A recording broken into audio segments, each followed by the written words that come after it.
ကောင်းလေးတယောက်အမေနဲ့လမ်းလျှောက်လာရင်ညစာဘာချက်မလို့ပြောနေကြတော့မြေကြီးလှုပ်သွားပြီးခေါင်းသုံးလုံးနဲ့နတ်ဆိုးကြီးတစ်ကောင်ရှေ့မှာပေါ်လာတယ်ရှေ့ဆုံးတဲ့အရာတိုင်းကိုဖြတ်စည်းဖြစ်တော့လူတွေအသက်မရှုံးအောင်ပြေးကြတယ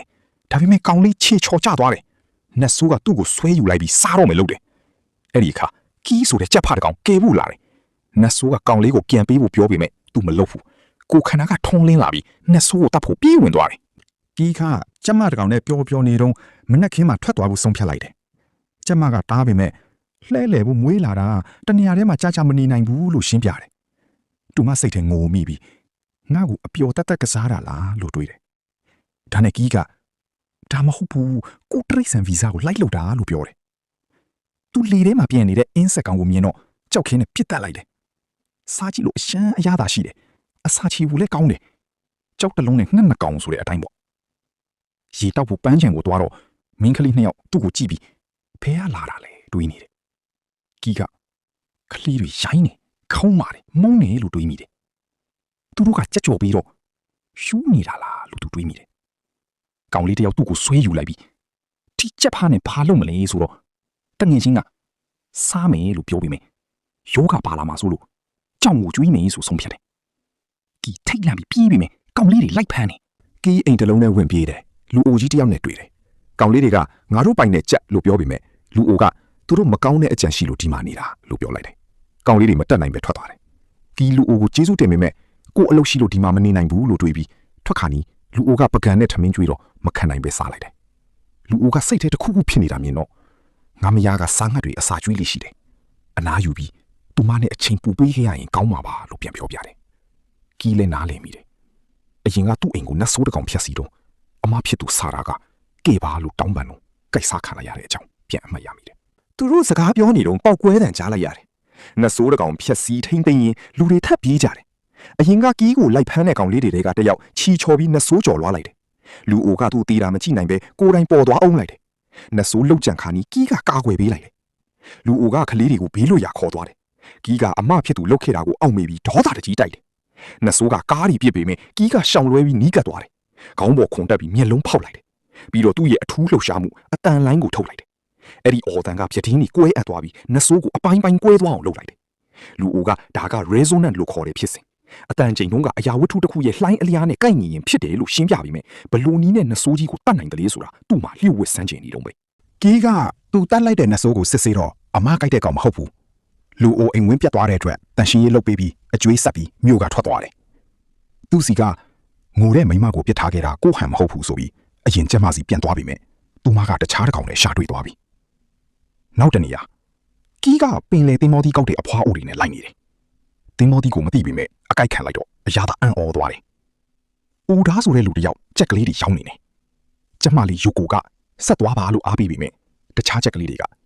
ကတငယ်ချင်းတွေကိုရောင်းပစ်တာကိုဂယုမဆိုင်ဘူးဆိုပြီးအနိုင်ကျင့်ကြတယ်။အိုဓာကရဲတွေဖမ်းခံရတော့ကြက်ကလေးတွေကိုအိမ်ပြန်ခေါ်လာတယ်။အကုန်လုံးကိုစာကြွေးပေမဲ့သူတို့ကယူကိုတွန်းထုတ်ပစ်တယ်။ဒါနဲ့အိုဓာကယူကိုတီးတန့်ခေါ်ပြီးစာရုပ်ရှင်တူကြည့်ပေးတယ်။ယူကိုကအိုဓာချိုးမှာအကြမ်းခံစာသားအတူတူဆွဲခိုင်းတယ်။အိုဓာကဒါကအားနေသူတွေကိုကာကွယ်ဖို့အထိပ္ပယ်လို့ရှင်းပြတယ်။နောက်တနေ့အိုဒါကရိုက်နှက်ခံရပြီးယာကူဇာကိုအကျွေးဆက်ဖို့မတက်နိုင်ဘူးဖြစ်တယ်။တူဂျီမာဆိုတဲ့လူကတန့်ရှင်းရေးကုမ္ပဏီအစ်စ်ဖွင့်မယ်။မင်းအကျွေးဆက်ဖို့အဲ့ဒါကိုစီမံခန့်ခွဲပေးရမယ်လို့ပြောတယ်။အိုဒါငိုပြီးကျေးဇူးတင်တယ်။၃ရက်အကြာမှာတူဂျီမာထွက်ပြေးသွားပြီးအိုဒါကတထန်းတန်းငွေပေးရတော့မယ်။စိတ်ဖိစီးမှုတွေများပြီးသူ့ငယ်ဘဝကအကြောင်းပြန်တွေးမိတယ်။အမေကညနေစောင့်ပါပြောပြီးပြန်မလာဘူး။လူတိုင်းသူ့ကိုအမှိုက်လို့ဆက်ဆံတယ်ရုတ်တရက်သူ့ခန္ဓာကပြောင်းလဲလာပြီးနတ်ဆိုးဖြစ်သွားတယ်။ကီးကအိုဒါဖြတ်စည်းနေတဲ့နေရာကိုရောက်လာတယ်။အိုဒါကလူစုံပွေးတွေနဲ့ဘတ်စကာကိုစားတော့မယ်။ကီးကအထူးလှုပ်ရှားမှုနဲ့ပြစ်လိုက်တော့အိုဒါရဲ့တစ်စိတ်တစ်ပိုင်းပျက်စီးသွားတယ်။ယူကိုကရက်လိုက်ပါလို့တောင်းပန်တယ်။ကီးကထပ်ထူလိုက်ပြီးအိုဒါရဲ့ခေါင်းပျက်စီးသွားတယ်။ယူကိုငိုပြီးမင်းသူ့ကိုတတ်လိုက်တာလို့အဖြစ်တင်တယ်။ဒါပေမဲ့အိုဒါကအသက်ရှင်သေးပြီးမူလပုံစံပြန်ဖြစ်သွားတယ်။ကီးက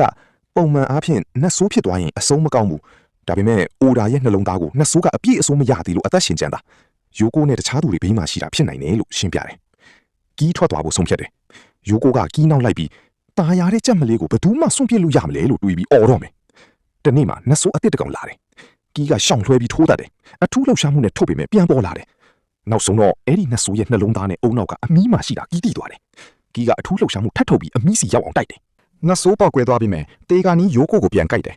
ကီးကြားဝင်ကာကွယ်ပြီးသူ့ကိုယ်သူတေမတက်တန်ရရသွားတယ်ရိုးကိုကကီးကိုပရွက်စိတ်နဲ့ရေတိုက်ကျွေးပြီးကဲတင်လိုက်တယ်ကီးပြန်နိုးလာတော့ရိုးကိုအိတ်နေတယ်သူသွားတော့မယ်ရိုးကိုနိုးလာတော့ကီးပြောင်းနေပြီလို့ငိုတယ်